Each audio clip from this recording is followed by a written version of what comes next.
Asian belum, Mas?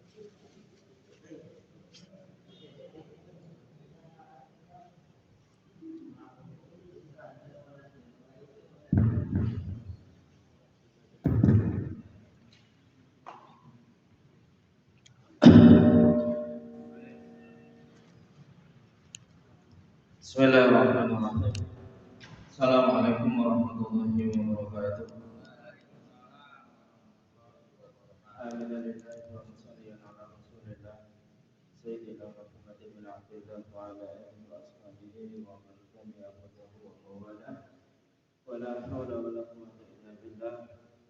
Alhamdulillah syukur kepada Allah Subhanahu wa taala masih diberi kekuatan, diberi kesempatan dan juga diberi perlindungan dari Allah sehingga pada hari ini kita masih bisa berjumpa lagi, berkumpul lagi secara bersama melaksanakan salat maghrib yang kemudian kita lanjutkan dengan belajar membaca Al-Quran mulai dari awal, baik yang awal benar maupun yang sudah lama, cuma masih ada beberapa bagian yang sudah lupa, sehingga kita mencoba untuk mengulang lagi dengan konsep awal dari apa yang telah dicanangkan oleh para ulama masa lalu, kemudian kita coba untuk kembangkan dengan pola pendekatan kekinian. Dan sebelumnya kita baca surah Al-Fatihah. Semoga pertemuan kita pagi ini membawa keberkahan kepada kita semuanya dan termasuk juga keluarga kita, saudara kita yang masih sakit diberi kesembuhan oleh Allah Subhanahu wa taala, dan terutama untuk saudara kita, teman kita yang lagi mengais rezeki diberi kemudahan oleh Allah Subhanahu wa taala. Ala hadirin al-Fatihah. A'udzu billahi Bismillahirrahmanirrahim. Alhamdulillahi rabbil alamin. Ar-Rahmanir-Rahim. Maliki yaumiddin. Iyyaka na'budu wa iyyaka nasta'in. Ihdinas siratal mustaqim. Siratal ladzina an'amta 'alaihim ghairil maghdubi 'alaihim waladdallin. Baik, Bapak-bapak sekalian, konsep dasar untuk huruf hijaiyah dan harokat dasar saya pikir sudah selesai. Apa masih ada yang kesulitan? Untuk huruf hijaiyah yang 10 poin kemarin berdasarkan pengelompokannya kemarin, ada yang masih sedikit lupa, sedikit ingat, atau sedikit lupa banyak ingatnya, atau terbalik, nggak tahu. Nah, sehingga memang konsep dasar kita dalam belajar apapun itu yang namanya al-murajaah atau repetition atau pengulangan itu satu hal yang mutlak yang harus kita lakukan.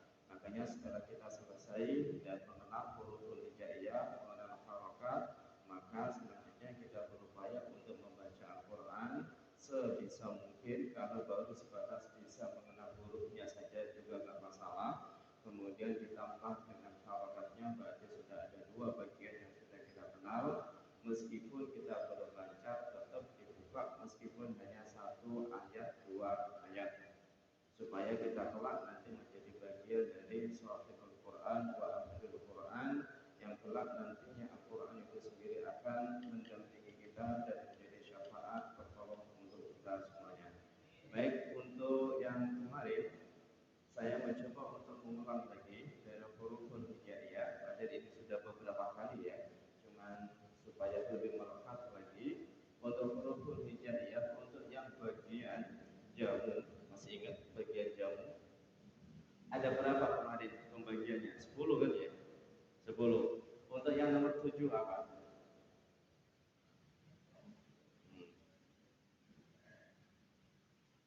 Untuk yang nomor 7 kelompok yang pertama itu baju, dan yang terakhir adalah lampu. Oke. Kelompok yang nomor 7, berarti nomor 6 itu adalah ngaji. Kelompok yang nomor 5 sisir, itu setelah ngaji. Kelompok yang nomor 5 setelah jimat, kopi nomor 2.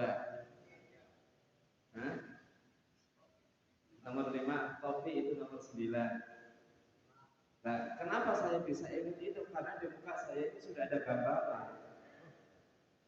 Kan gitu kan?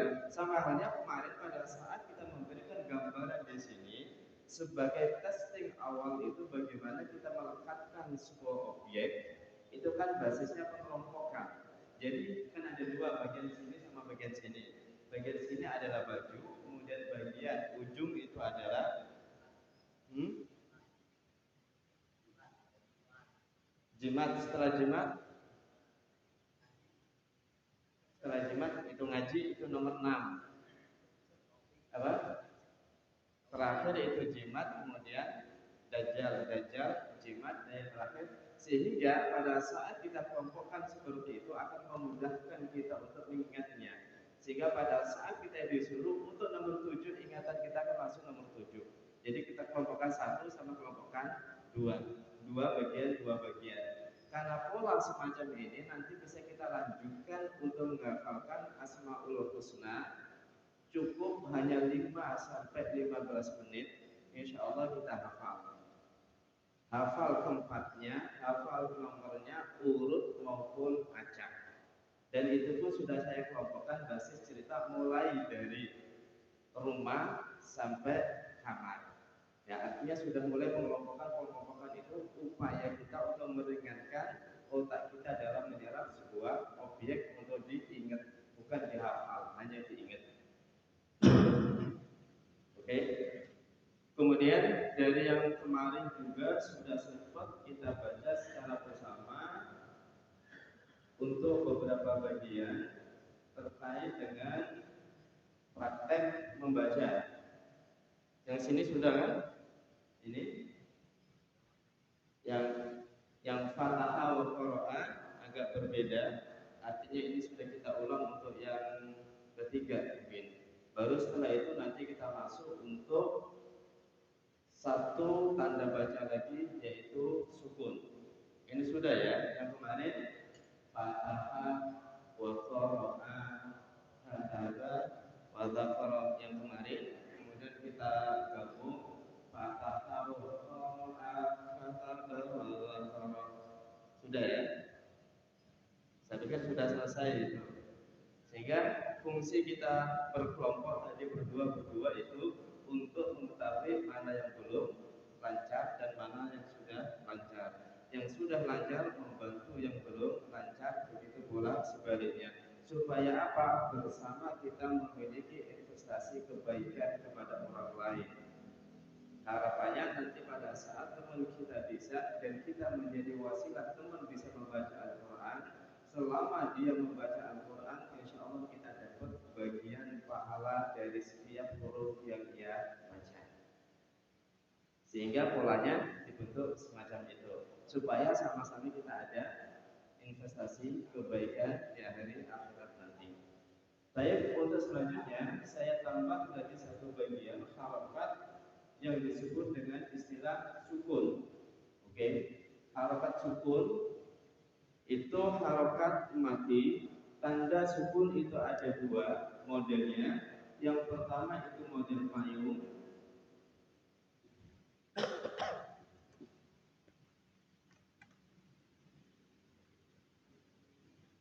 Kemudian yang kedua itu model bulat.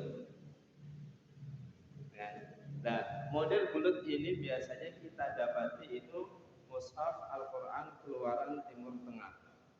Kemudian mushaf yang tanda sukunya kayak nun terbalik itu atau payung itu mushaf Al-Quran standar Indonesia. Jadi intinya itu sama, ini hanya sebatas tanda baca. Kemudian untuk yang mushaf Al-Quran Timur Tengah yang panjang seringkali itu tidak dikasih harokat. Kan? Contoh misalnya pada saat kita menemukan semacam ini, berarti ini sudah menunjukkan mati. Itu kalau mushaf Timur Tengah. Kalau Indonesia sudah dibuat seperti ini. Baik. Nah, kemudian untuk mati sendiri, sebagai contoh misalnya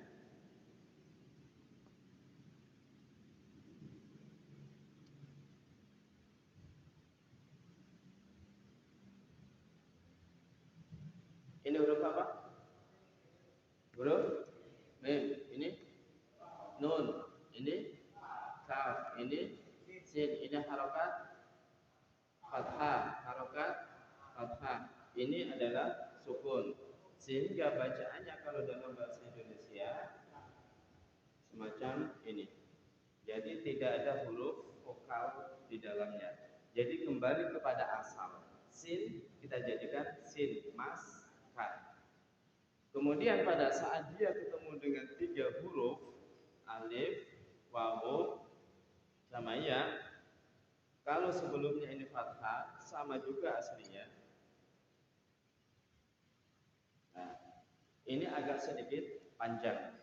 Jadi panjang inilah yang menjadikan ritme irama bacaan Al-Quran itu kayak ada ruhnya. Kemudian nanti ada bacaan panjang lagi yang kemudian ada tanda semacam ini. Beda dengan bahasa Indonesia. Bahasa Indonesia nggak ada panjang pendek, semuanya pendek semua. Tulisannya semuanya pendek semuanya. Akan berubah menjadi panjang pendek sesuai dengan orang yang membaca. Itu kalau bahasa Indonesia. Tapi kalau bahasa Arab, bahasa Al-Quran sudah dipandu mana yang harus panjang, mana yang harus pendek, dan mana yang harus lebih dipanjangkan dari yang biasanya. Sekarang saya coba untuk baca ini. Ya. Berarti ini ya harokat sukun. Ini semuanya adalah panjang satu harokat. Yang kemarin panjang tanpa panjang standar. Nasara, hafadah, dan seterusnya. Ini adalah panjang agak sedikit, yaitu 2 harokat. Saya baca bani, bina, muna, yani, yina, yuna. Agak beda supaya terbiasa naik turunnya. Oke. Bani, bina, muna, yani, yina, yuna, nani, nuna, tani, tina, tuna, tani, tina, tuna. Dan ini juga bisa kita jadikan sebagai bahan untuk melatih lidah kita supaya tidak kaku. Ya. Seringnya kita kan kaku kalau membaca karena memang belum terbiasa. Oke, sekarang saya baca, ikuti. Bani, bina, muna, bani, bina. Satu-satu kemudian sepaket. Bani, bina, muna, yani, yina, yuna, nani, nina, nuna, tani, tina, tuna, tani, tina, tuna, khani, khina, khina, khani, khina, khuna, khani, khina, khuna, khani, khina, khuna, khani, khina, khuna, khani, khina, khuna, rani, rina, runa, rani, rina, runa, zani, zina, zuna, zani, zina, zuna, wani, wina, wuna, wani, wina, wuna, jani, jina, juna, jani, jina, juna, hani, hina, huna, hani, hina, huna, khani, khina, huna, khani, khina, huna, dani, dina, duna, dani, dina, duna, dani, dina, duna, dani, dina, duna, ani, aina, auna,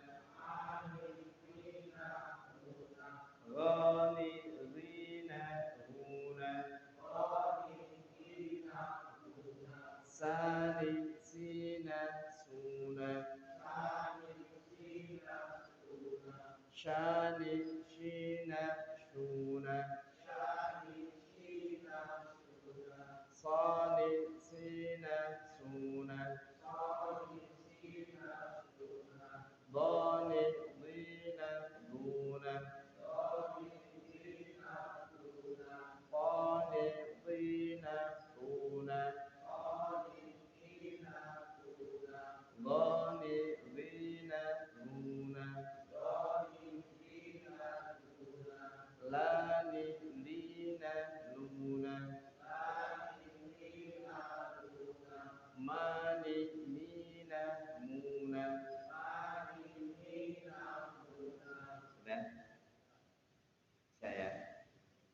ini pasti akan kita dapatkan di dalam Al-Quran polanya semacam ini, karena setiap kata itu sudah menunjukkan arti.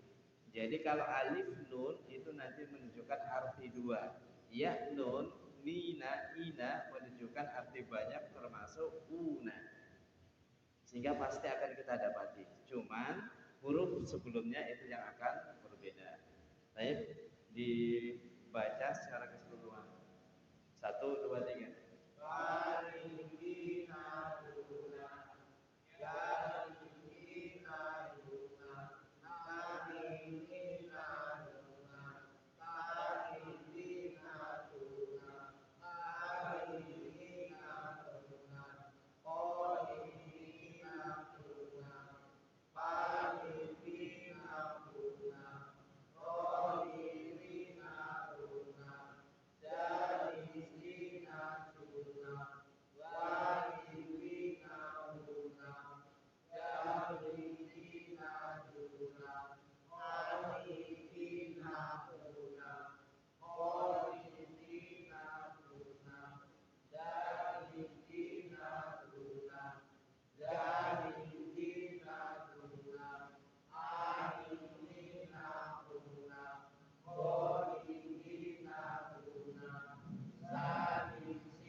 Sudah standar. Sehingga nanti pada saat menemukan pola semacam ini, akhirnya secara otomatis nanti bacaannya agak sedikit panjang. Cuman terkadang terlalu cepat sehingga kadang-kadang panjangnya hilang. Contoh, bani bina buna yani jina yuna. Ingat, salah. Karena apa? Panjangnya sudah mulai hilang. Sehingga polanya apa? Kasih sedikit alunan. Bani bina buna. Kalau tidak ada ritmenya, akhirnya panjang pendeknya itu sudah mulai hancur. Maka contoh tadi, bani bina buna yani ina yuna nani nina nuna, kan sudah mulai hilang. Panjangnya kan sudah mulai hilang tuh. Enggak, artinya kenapa kita bikin pola semacam ini? Karena otomatis kita sudah hafal. Hafalnya dari mana? Dari huruf sebelumnya, ya kan? Huruf sebelumnya apa? Ba, ya, nun, ta, dan seterusnya kan itu, kan? Kemudian cuma ditambah alif sama nun, ya sama nun, wawu sama nun, otomatis hafal. Sehingga bisa kita buat latihan walaupun tanpa melihat. Untuk apa? Untuk drill supaya lidah kita ini lemes, gitu. Nah, makanya kan kalau ada ayunan agak enak. Bani bina buna tani tina tuna yani ina yuna, itu kan enak. Oke, saya pikir sudah. Oke, ini contoh. Oke, nasirani nasirina nasiruna, sama dari kata apa? Nasirun, dan polanya pasti akan seperti ini, dan polanya pasti akan seperti itu. Nasirani nasirina nasiruna hamilani hamilina hamiluna, sudah ada artinya di sini, dan itu pasti ada di dalam Al-Quran pola semacam ini, termasuk di bahasa Arab, ya kan? Sehingga nanti kalau dihubungkan langsung dengan pembelajaran bahasa Arab, gramatikal bahasa, tinggal klik gitu aja, kan? Alif ini tandanya apa, ya tandanya apa, wawu tandanya apa, otomatis antara tasniyah, jamak mudzakkar sama jamak muannas selesai di situ. Baik, saya baca. Nasirani nasirina, nasiruna. Ingat kalau panjang kasih sedikit ayunan supaya ritmenya dapat, kemudian standar panjangnya sama. Oke, nasirani, nasirina, nasiruna, dharibani, dharibina, dharibuna, hamilani, hamilina, hamiluna, khasirani, khasirina, khasiruna, qari'ani, qari'una, qari'ina, hafiduna, hafidhani, hafidina, salimani, salimuna, salimina, munafiquna, munafiqani, munafiqina. Udah ya? Siap. Ini salah. Udah ya? Saya baca ikutin 3. Nasirani, nasirina, nasiruna,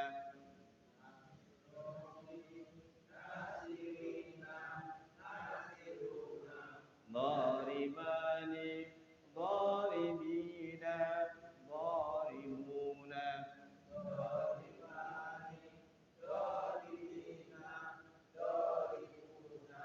hamilani, hamilina, hamiluna, khasirani, khasirina,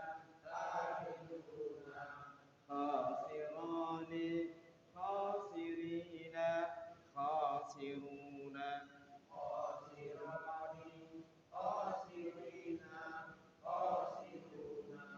qari'ani, qari'una, qari'ina,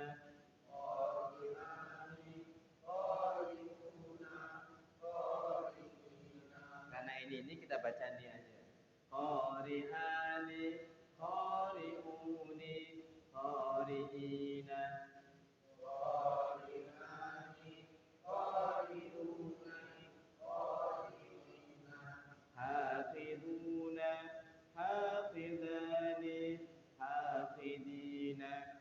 hafiduna, hafidhani, hafidina, salimani, salimuna,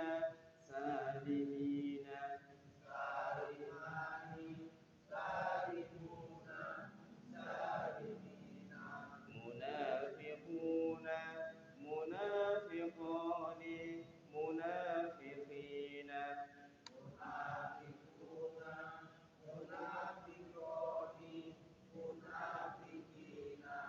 halima, hasuda, nasara, alima, alima, alimu, alimu,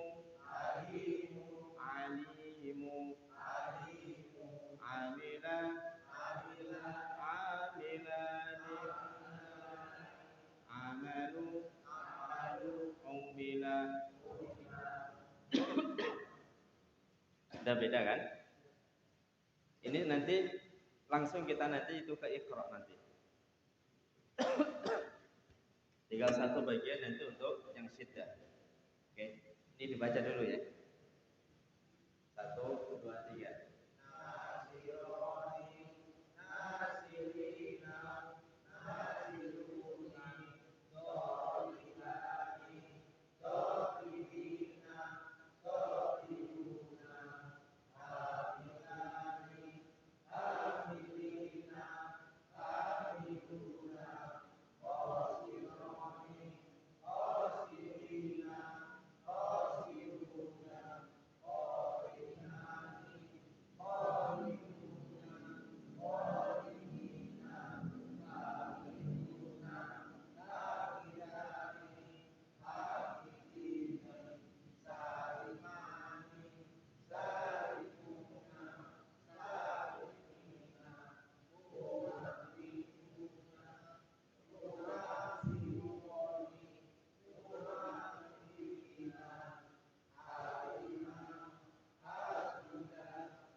Kerasa nggak perbedaan di lidah kita? Lebih lemes tidak?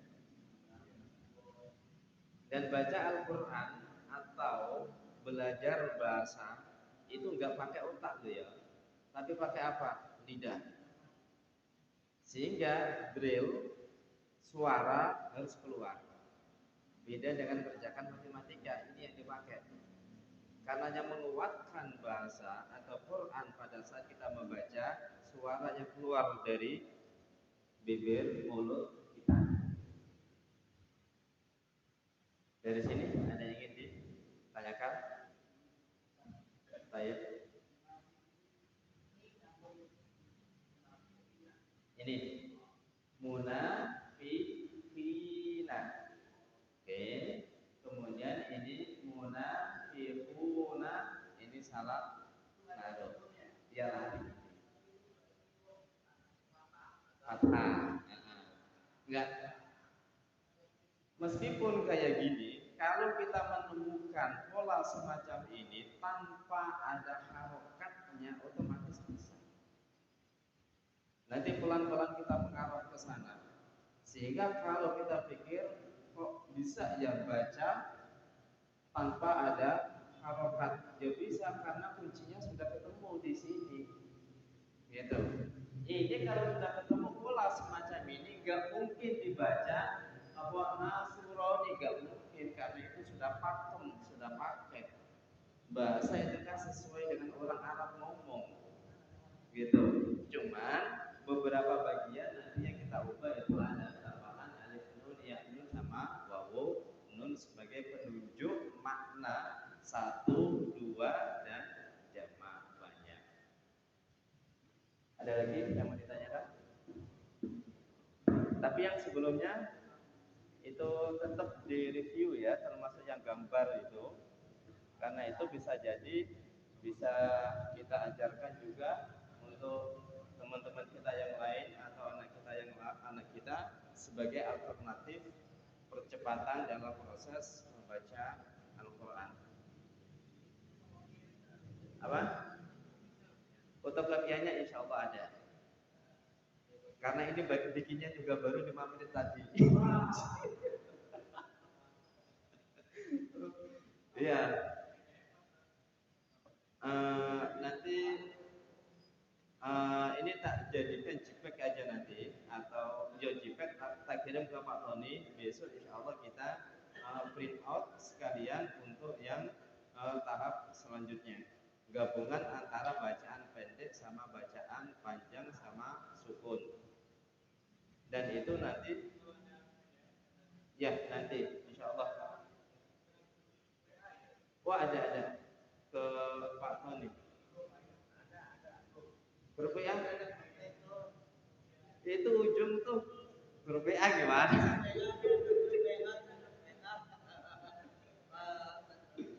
Ah.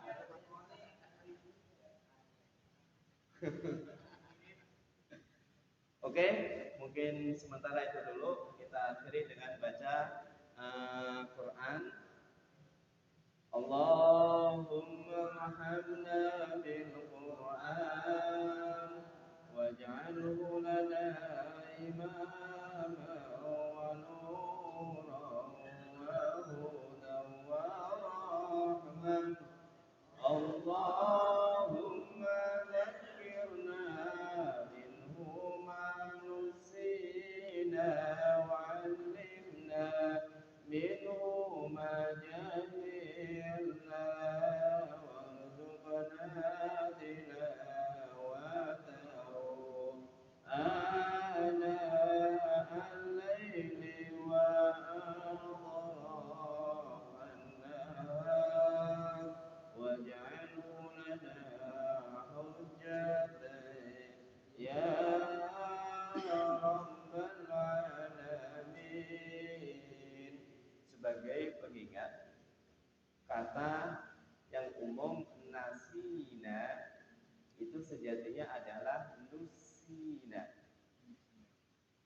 ya, bukan nasina tapi nusina. Kalau nasina kami lupa, Kalau nusina kami terlupakan, artinya tidak ingat, lupa karena ketidaksengajaan. Tapi kalau nasina saya lupa, ada unsur kesengajaan. Dan itu mengacu kepada hadis Rasulullah, la taqul nasina walakin qul nusina. Terkait dengan hafalan Quran. Kan ada orang hafal Quran kemudian dia tidak mau menghafalkan Al-Quran karena takut lupa. Karena kalau dia lupa, dia juga akan dapat dosa. Namun Rasulullah mengatakan la taqul nusitu, jangan berkata saya lupa. Walakin namun ucapkan nusitu, saya terlupakan, artinya ada pihak lain yang menjadikan kita lupa. Entah itu aktivitas, syaitan, jin, iblis dan seterusnya. Jadi bukan nasina atau nasitu, tapi nusina atau nusitu. Bagaimana dengan yang lain, itu urusan mereka. Ya, bagaimana dengan yang lain yang biasa mengucapkan nasina atau nasitu, itu urusan mereka. Artinya saya mengatakan nusitu karena ada landasannya. Landasannya apa? Hadis Rasulullah tadi. Saya tidak mau menilai dari pihak luar. Dan sering saya katakan, jangan terlalu sering kita menilai sesuatu keluar, tapi lebih ke dalam untuk perbaikan kita, karena sejatinya kita bukan seorang hakim yang mudah untuk menilai benar, salah, A, B, hitam, putih, tapi kembali pada diri kita sesuai dengan standar landasan yang kita pahami. Baik, itu saja saya akhiri. Wallahu muwaffiq ila aqwamit thoriq. Wassalamualaikum warahmatullahi wabarakatuh.